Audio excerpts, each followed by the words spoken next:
MarieAnn, we're here to talk about your wonderful debut novel, How to Trap a Starfish. Thank you. I have so many questions, and I suppose the most obvious question to start with is, where did the idea come from? Why did you write this book? I was compelled to write this book several years ago, and it was after I had an experience, let's say, with a relative. And it was a similar experience that I'd had actually back in the day when I nursed as a younger woman.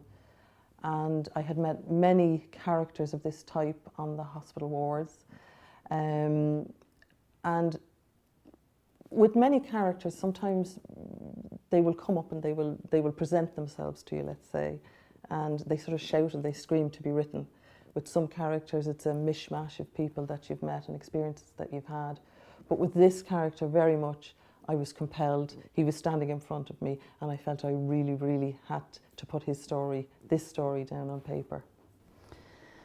So tell us about Jack Mills. Jack Mills is the hero of the story, for want of a better word. Indeed, yeah. Who was Jack Mills, if you were to if I was to introduce me just, to him? let's say, have to describe him to Yes. you as, a neighbour or something. Jack Mills was a man, a Dublin man, that was born in the 1920s. He was around 12, 13 when we beat him in the story in 1939. He comes of age in 1950, where he gets married, and he more or less seeks his fortune by going to America with his new bride. An interesting character, very much a character that was ambitious. He wanted more than he had left behind in Ireland, in Dublin at the time. And he did get that, he did find that. But we travel with Jack right up until the present day, which is where we find him in his 80s. And he has had his riches, but he's had a lot of experience. He's had a lot of missed opportunities. He's had good times. But unfortunately, where we find him at the end of the book is having lived through those times, having survived those times.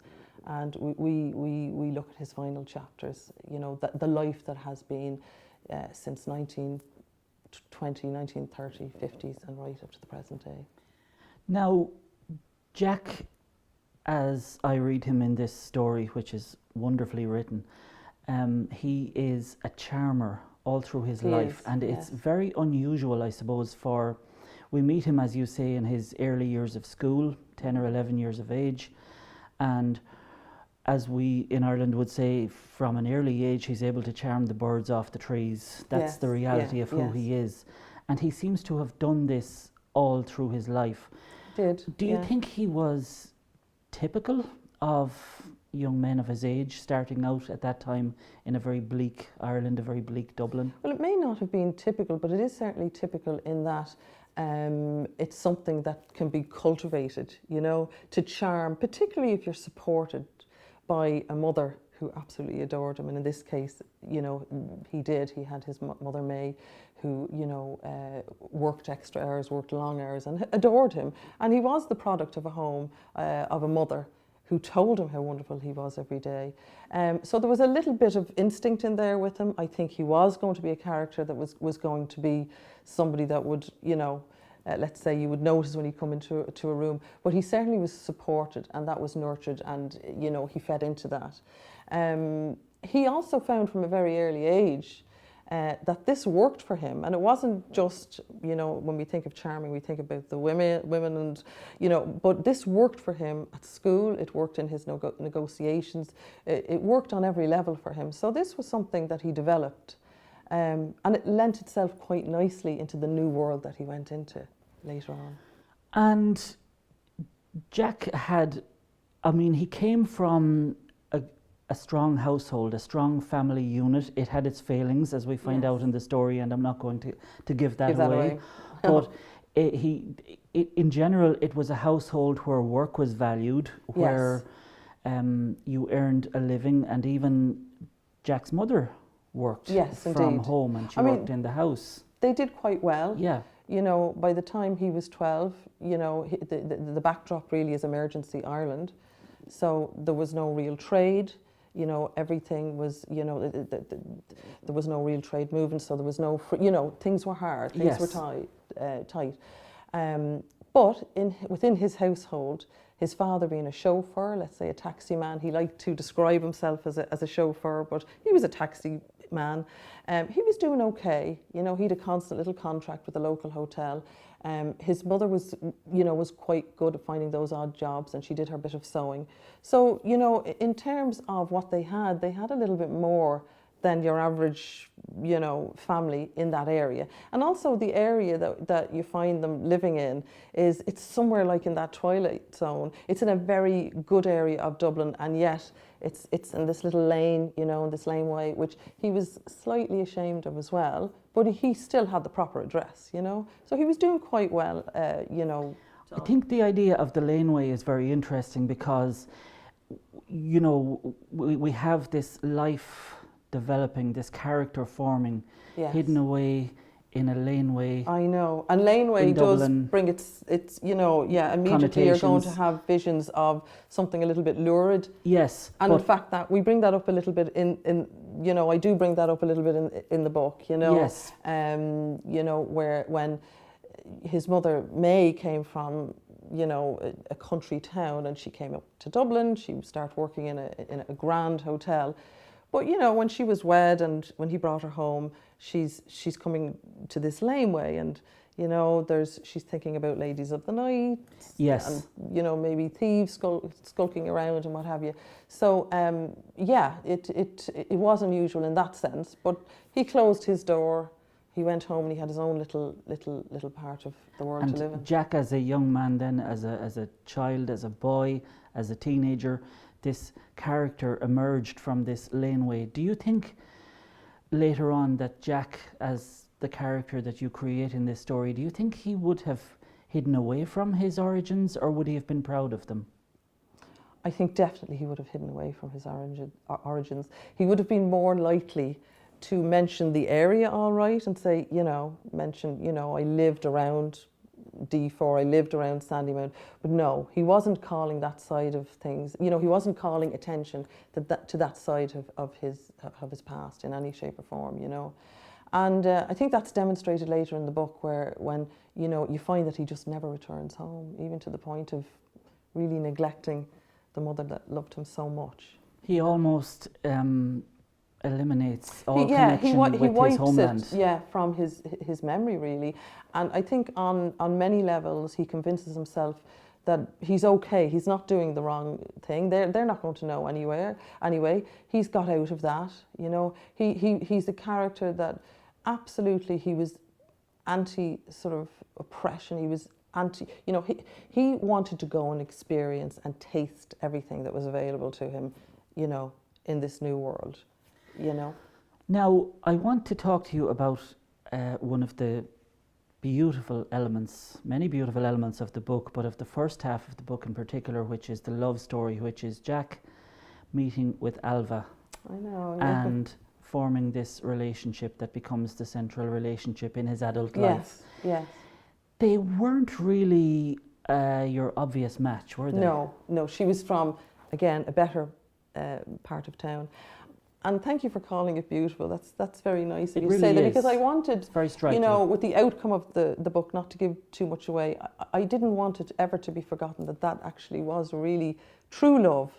However, you can see, if you really read through the lines here, you can see even on some level, Jack, although he was falling in love, you know, he on some level, this was him rising a little bit above, you know, into a different station. She was a debutant from Sandymount. Her father was doing so well. They had a maid, they had servants, they had somebody to make them tea. You know, this was one of the first real coups he had in terms of rising to the station that he felt because as he a should young have always man, been. In his first jobs out in the real world, I mean, he was in service in a sense that he worked in the bar industry. Yeah. Although he always felt that was a temporary thing. Yes. So it would make absolutely good sense that he would, you know, he would, you know, pursue this. Do you think he was in any way intimidated by Alva, her life, her world, who she was, and the fact that they were from different sides of the track, so to speak? Was he intimidated No. by this And, new life? you know, and this is the almost whimsical part of this character. You know, he throughout his whole life, he was never intimidated by what he saw as class. He always felt he was entitled. Interesting. And that was the one sort of thread that leads through the book, and ultimately was probably a saving grace for him, in that he died dispossessed, but he still didn't realise that things had got that bad. And I think it brings a huge dimension and depth to the character, actually, because Yes. we're all striving to know the character that we read, and sometimes there are things we don't know, and there are things we can't figure out, and that's okay. Yes. Sometimes it's okay to have that little bit of mystery about a character. Absolutely. And there were not many young lads, I suppose, in Dublin like Jack, who had that confidence to No, there drag was himself many up. that went away. Yeah. There was many that had no choice but to go away, you know. And a lot actually throughout the whole country during that time mourned going away, you know. But he completely embraced it. Jack and Alva, then they left Ireland in the 1950s Yes. as a young Married couple, yeah, quite yeah. young as well. At a time, I mean, they left behind a very bleak Ireland, a very bleak Dublin. Yes, yeah. But still at the time, because there was opportunity for them, because she was from a well-off family, and, you know, he, to all intents and purposes, was an only child at that point, there was opportunity. There was no real, you know, unlike so many others that had to go away, you know, he was definitely in control of his destiny there.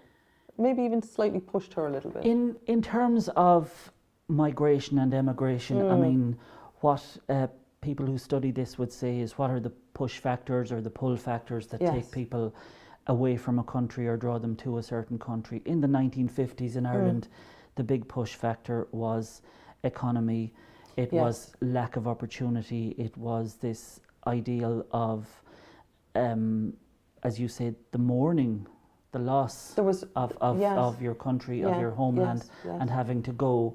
But with Jack, that wasn't really the push factor, as you No, say. I mean, there was massive, you're completely correct. I mean, it was large scale, it was massive movement, which changed Ireland forever, really, and it changed, I mean, I think it had been going on for about 250 years, as far as America is concerned. But yes, it changed Ireland in so many ways, and it changed those who left in so many ways. And in fact, most people that left, you know, embraced and in fact became part of societies in America. And, you know, you'd find that they were participating in, you know, competitions and dance and clubs, and, you know, they embraced even their religion probably a little bit more. But with Jack, it wasn't the case at all, you know. He was happy to go. He was happy to go. No other young man probably in No. Ireland that wanted to leave as much as Jack, not because of his hatred of Ireland. He didn't hate his country. No, he didn't, but he didn't particularly like anything that would, you know, challenge him in terms of his, you know, I mean, he was It he was was too a small guy. for him, really, yeah, wasn't it it? was really. Yeah. You know, I think later, and there's threads of the book that will deal with the fact that he hadn't got a lot of patience for the church, or, you know, high moral grounds taken, or, you know. So when he mentions Ireland, you know, as you know in the book, it comes and goes, you know, in and out of his life, in and out of the wars. You see him, you know, getting older, and he hasn't got a lot of time for you know. We have a scene actually early on in the book, and I'm going backwards a Yes, little bit here, but do. that's okay, where Jack, the schoolboy, encounters a priest on the way into school, and there's a lot of respect there, and Jack There is, likes him, actually. and that's okay, and there's no tension. We don't hear He even of kind of anything. idolizes him a little bit. Yes. He looks up to him, yeah. But yet the Jack we meet later in the story has developed a dislike for the church in Ireland, for church power, for the priests, as he would have said it. I think that is because he He had to, you know, if like really and truly, you know, Jack was very good at telling people what they wanted to hear, and I think he completely manipulated, you know, his tutors, his teachers, you know, in his Catholic-run school, and I think he did that because he knew he had to survive. So you could, you know, his story is always about survival, and even though he had all these wonderful people in his life, a lot of very sort of archetypal, is that what you'd say when you call them women? Ultimately, you know, he was always able to manipulate people for. Do you think in the end he manipulated his in-laws, Alva's parents? Did he win them over? Did he? You see, he always believed in what he was going for his quest, you know. I would even dare say that there was a little bit of narcissism going on in there. You know, he had illusions of grandeur, you know. So it's not so much that he was attempting to purposely manipulate. He just was on his quest, and anybody else with a different opinion was not going to get in his way. This was the Jack show. Yeah. His life. Always, always. And it was only very occasionally that he thinks as he's getting older, and they're always just thoughts, you know, was I wrong there? Was I, you know? But it's very brief, and he puts it out of his mind more or less straight away and says, no, I couldn't have been wrong. Because for the most part, what it feels like along the way, even from those teenage years working in the bars in Dublin, yes, and at Dublin Airport, yes, what it feels like is that everybody else was a player in Jack's play, life, and yes, he was the central character. Yeah. And that's how he saw his life all and the way through. through. And by the way, I think we can see quite clearly that you know, that works. Yes. You know, people, determined people who are focused solely on what they want to achieve. No, can get there. When we get to America, Jack and Alva get to America, they settle down there. So tell us a little bit about their life in America, their early life in America. Well, their early and how life they settled. is really quite sweet, actually, and I think there's moments where he talks about his first Christmas there, and you know, at that point he's very focused on her. It's just her. You know, he even questions later on in the book. You know, he even says things like, you know, it was only her I wanted to make love to. It was her. You know, and he saw them very much as a team, really. You know, so I think that was one of the most level times in his life. You know? So he didn't have an old-fashioned view of women then that may have prevailed during those decades among Irish people, say. No, absolutely not. And I think, you know, that saying he kind of hated everybody equally. You could Fair enough. somehow wrap that around this. No, he didn't, you know, discriminate, let's say, with, you know, that was the one thing you couldn't really accuse him of, although he was completely politically correct. You'll see that in many chapters, but he was of his era. He and that's another thing that I suppose, if anything, I'd like to provoke a little bit of conversation about that.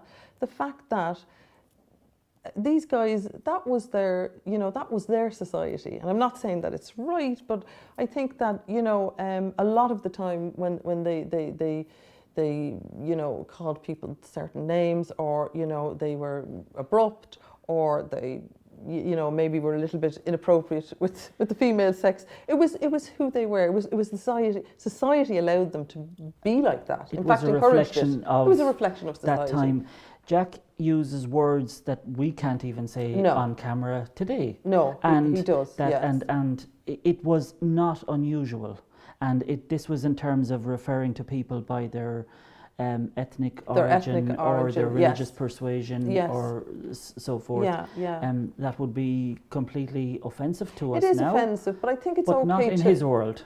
I think it's okay to look at that. I yes. think we're not looking at that enough. And I think occasionally maybe it would provoke us to really think, you know, these characters, not particularly Jack, but characters of that time, did contribute in so many other ways. They did other things. They're the sum total of these people, you can't just boil down to a word that they said.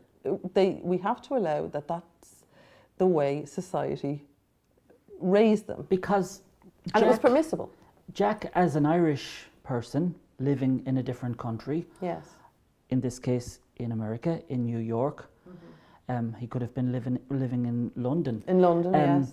He too would have been the target, or his people, Absolutely. his generation Yeah, of Irish people could and that's a easily very have been good the point, target because of absolutely. such what we might now call slurs. Yeah, yeah. But and they expected that also. Yeah. They expected that everybody was in a particular, what is the word I'm looking for? in a sense they were categorised. Categorised, and but these were sort of uncomfortable labels that They're may have been put on uncomfortable people. labels, But yeah. this is very much how it was. So Jack using it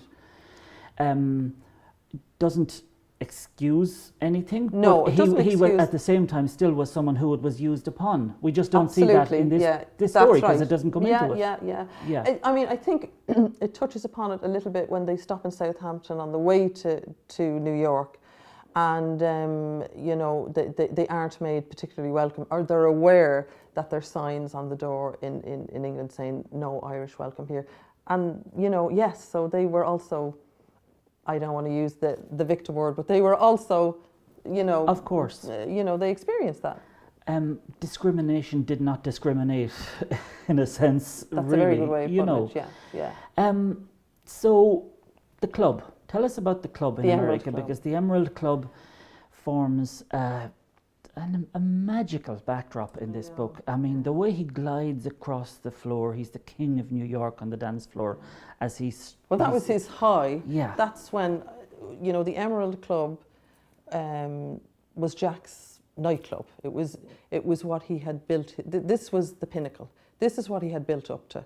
And in fact, a lot of people who've read the book have subsequently said to me, did he really, this character, do you think he knew these people? He's name dropping a lot of big names. This is a lot of name dropping that you're giving your character. But, so there was a lot of research, and I thank Conor Power, by the way, I have to say that, for the amount of work that he helped with regard to the research on this book. But yes, that was his pinnacle, that he had arrived. And he was up there, he was making money, he was extremely happy that he'd almost lost his accent. Nobody really even knew, that he was Irish, except for the fact that the club was called the Emerald Club. And I think it was at that point, that's kind of like the halfway point in the match.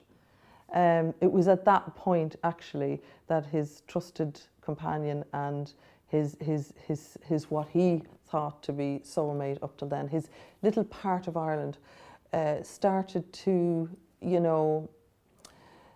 he became discouraged and distracted. And she almost, in a way, became part of Ireland again, and anything that equated to Ireland for this character. Alva began to represent something negative for him. This is a turning point in Jack's life, Indeed. and it's not a good turning point. It's not really, and it's tied in with a lot of, sad issues that, I suppose, I wanted to put in there because many people experience this sort of thing. They were trying hard to have a child. That hadn't happened for them.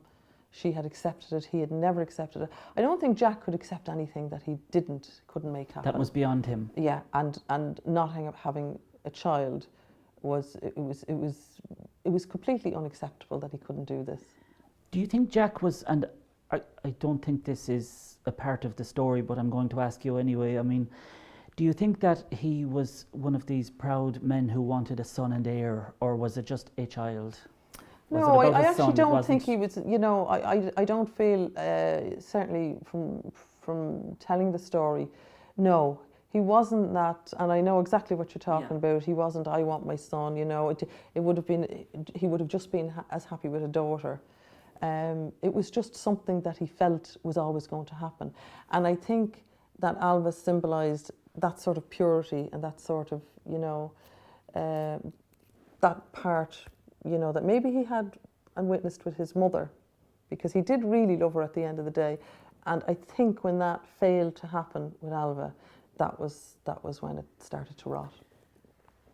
Before we go into that turning point and where it turns to, I do want to pick up on just one thing you said about the losing of the accent. And he's almost proud to lose his Irishness. Was he was ashamed of his Irishness, was he, do you think? Or was it Ireland, or Was he confused? Was he... No, I think to be absolutely blatant about it, he was ashamed. Which was a terrible thing, really, because it was somewhere mixed up in the character with, you know, he equated Irishness to poverty and failure. And he didn't want to be associated with that. And something that held him back in life. Yeah, which was a great shame, because while Alva was getting involved with cultural activities and Irish clubs and embracing her Irish compatriots in America, he was growing more distant and more away from anything that represented Irish culture. Because as you mentioned, so many people, Irish people, and I'm sure this is true of other nationalities, when they move away, embrace Ireland, they become, they turn even back to the church, they set up sporting clubs, cultural music, everything, they become involved to hold on to and to cling on to their Irishness. So Jack is, in so many ways, and this is yet another example of how he's a character set apart from all the rest, really. Yes, he really is. And when we were talking about discrimination earlier, you know, I don't know whether you would call it like positive discrimination, but actually that's the one thing that America really was built on, you know. And still when we go there, you know, you have Little Italy and you have Chinatown. So you have all of these cultures are saying, this is my part of the land here. This is, you know, with which they can identify. Come here and eat my food and, you know, Indeed. Taste our wonderful ice cream and taste our cooking. And, you know, the Irish so proudly march in the St. Patrick's Day parade every year. Very, very proud. Huge history linked in with the police department and the fire department, you know, over there, you know. So, but he didn't want to be associated with any of those proud groups. He didn't embrace it. No. That's a fascinating aspect to his character, it really is. I do want, as I said now, to turn to when he strayed from the primrose path. Yes. I mean, how did that manifest itself? His love how affair. Did that happen? His love affair. Yeah. I suppose I try to allude to little dalliances throughout the books, because with a character like Jack, it would be impossible that his ego wouldn't be such that he wouldn't enjoy women. And he did enjoy women, and he really needed his ego to be massaged in that way. And but he, you know, he fell for the lovely Annalisa, and one of the first characters we meet. Yes, indeed, that's right. Story. So I do let's say that this guy, you know, there were dalliances, you know, but like, you know, where you'd have the wife, and she is the wife, and she's the number one, you know, a little bit like the French may say, that might discriminate against anybody, but, you know, there's the lover. And well, this is what happened. He fell in love, although he still loved his wife. He loved the thoughts of his wife. He loved, you know, their commonality and their bond and their history. He still wanted that, but he fell very passionately in love with this young Italian girl who, you know, he met in the end. Was she the main other woman, so to speak? She was.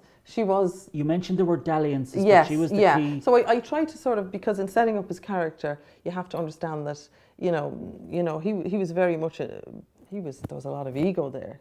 So of course he loved, you know, and he had opportunity as well. You know, plenty of opportunity. Of course, in the club, you know, world. And he was a big player. But she was slightly different. There was something vulnerable about her. He knew that she had kind of suffered in her own childhood, and she was, you know, she had pulled herself up a little bit as well out of the life. You know, she was an original Italian lady from the old country. So he identified with that. He identified. He knew that she had struggled quite hard to make it in America, and she knew that there was a lot going against that for her, and that she survived that. So I think he recognised, well, firstly, he was tremendously attracted to her. She was extremely beautiful, and we portray her as this sort of Mediterranean beauty, very unlike, you know, the artistic Alva. And yeah, there was a vulnerability about her that he liked, and she faced a lot of challenges from her old home country as well, and he admired that as well. MarieAnn, before we get to the final chapter in Jack's extraordinary life, people are going to look at the cover of this book and you've pulled a masterstroke, I think, here with the intriguing title you've come up with. The Starfish. How to Trap a Starfish. Yes. You can't not tell us about the Starfish. Well, the Starfish was one of the first things to come, actually, before too much of the book was written. And I was trying to think of a metaphor for a character who was both a survivor, but also there was a little bit of illusion about him. You know, with a starfish has been around for millions of years, so that was the first thing. So it's a survivor. It also has the ability to mend and heal itself, so it can regularly kind of lose a little limb and it can regrow that, you know. But the one thing about the starfish is that people call it a fish, but actually it's an urchin. So it's not really what you think it is. Most people won't realise that. That's it. And it might be a little bit convoluted. I hope it's not now or confusing. But for me, very much the character of Jack Mills represented a starfish for me. That's wonderful. And I mean, that's what you wanted to find something that, as you see him, that's how you see him.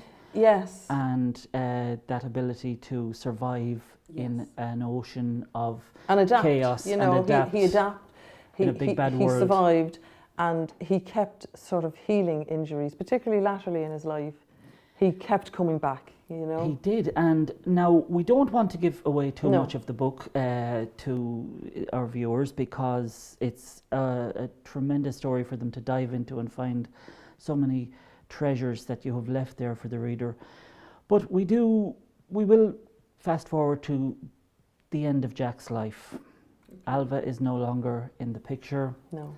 Jack is in assisted living and later a care home. Yes. He's a very sick man, but he still sees a big future for himself, doesn't he? He does. He's at that point in the story, Alva has more or less decided to make a very difficult decision, and to go her own way, let's say. I don't want to say any more than that because it might give the plot away. But we want to leave a teaser. Yeah. She has decided, you know, to protect herself, let's say, to disassociate herself. She has been with hurt, him, hasn't and she? she has been hurt. Yeah. So she sets herself in a protected area, let's say, within her life. And he bit by bit, he becomes dispossessed. He has no children. They didn't have any children together. Don't forget, he has alienated an awful lot of people, even the people that he worked with or worked for him. Because he this always is the intriguing maintained, thing at the end of the book. And everybody has always asked me about that. How can somebody find themselves more or less, you know, looked after by the state of New York at the end of his days? When you consider the journey he has come with the club. And because the closing journey is when he's actually found again by his family. A huge relief, more of a huge relief actually for the staff than actually for himself, because he always believes right up to the moment of passing that maybe things will change, maybe his luck will change. And that is, of course, how he lived his life, you know. Now, I don't want to give away the very last page of the book, or the last page of writing or two of the book. It's a wonderfully moving scene, and it is a credit to you as a writer, the journey that you take the reader on to get to this point. And we feel so invested in it by this point. In closing on your book, I want to ask, what would Jack Mills want? How would he want to be remembered? What would he want the world to think of him? Well, I can say hand on heart that he would love the world to remember him as, you know, as a winner. You know, that's really how he, you know, and thankfully during his last days, he never ever really, you know, he never realised the state that he was in. And that was really a blessing for him in so many ways, that sense of arrogance stayed with him right until the last minute. And in fact, the closing pages, yes, it really are him almost planning his next move. It makes his end so much easier, doesn't it? Because he never sees a time where there's no future. That's right. There's always hope. There's always another mountain to climb. But the one thing that I did want to, I did want to include in, during the closing scenes of the book is I did actually want Jack to want to go home. So it takes a lifetime, but as you know, in the closing scenes, his final big trip, his final big job is that he's going to get people around him, people who find him, to get him home, get himself home, and he's not just going, home to any old place, he's going back to the Gresham, he's making his plans, he's making plans for his, and he's almost sort of accepted, well, this is what I have to do, this is the next step. And in his head, in his mind, there's probably something of a victory in that, isn't there? Because he has come, having lived, he's ended up where he's ended up, but he has lived this extraordinary life. He's walked the walk. Yeah, and he's almost sort of saying, well, I've done it. I've done it, and if Alva doesn't want me, that's okay. If Annalisa doesn't want me, that's okay. Here's my niece standing in front of me. Bingo, we've got somebody else that we can, that we can, for a better word, absolutely sort of manipulate the system. He knew, he sort of said, this is somebody that's going to work with me. And he was very good at that. He was good at getting people to work with him on his dream. So he would have found a lot of comfort in that last visit back to Ireland? He did. And, I think I hope that the reader will feel that at the end of his day, while he died, still very delusional about a lot of things, that he did very much think about what he had left. He thought about his mother, he thought about his parents, he thought just momentarily, not for a lot of the time, because that was his character, he would sweep it away, but I think I would like the reader to feel at the end that he did have some closure about who he was, where he came from, and who loved him. Was he happy at the end?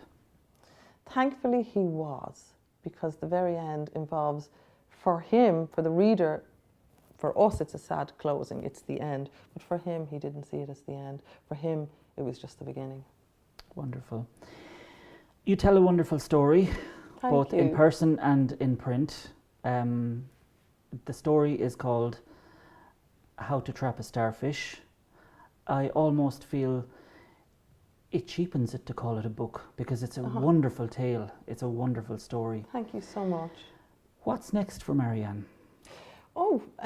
Well, lots of things actually. The first thing I would like to do, or I'm hoping to do next year, is to raise some money actually for a charity based in Dublin. Fantastic. Yeah, it's to do with mental health. It's called Aspen Counselling Services, and they're in Lucan. So we're going to have a Meet the Author night in Rockaway, New York. That's happening in January. Back in Very excited Jack's about old stomping ground. Back in his old stomping ground. And I guess the other thing that I would like to do would maybe go back to a bit of the singing, I have been songwriting. You're a very musical person. That's what I've sort of where, let's say I would have started as far as the writing is concerned, that and a bit of poetry. And it would be a very great ambition of mine to work with the likes of PJ Curtis, some of the wonderful musicians I met in the County Clare area. So I'd like to go back to County Clare, Malby Studios, all that. I'd like to do a bit of music next year, and we'll see where it takes us. You're not resting on your laurels. Is there another story? Is there another book to come? Is there another tale to tell? Going back to the beginning, if a character jumps out at me, I think for everybody that writes, or anybody who wants to tell a story, whether it be, poetry, filmmaking, writing your novel, if a character jumps out, there's always another story. Yeah. Wonderful. Thank you. Thank you very much, MarieAnn. Thank you so much, Conor.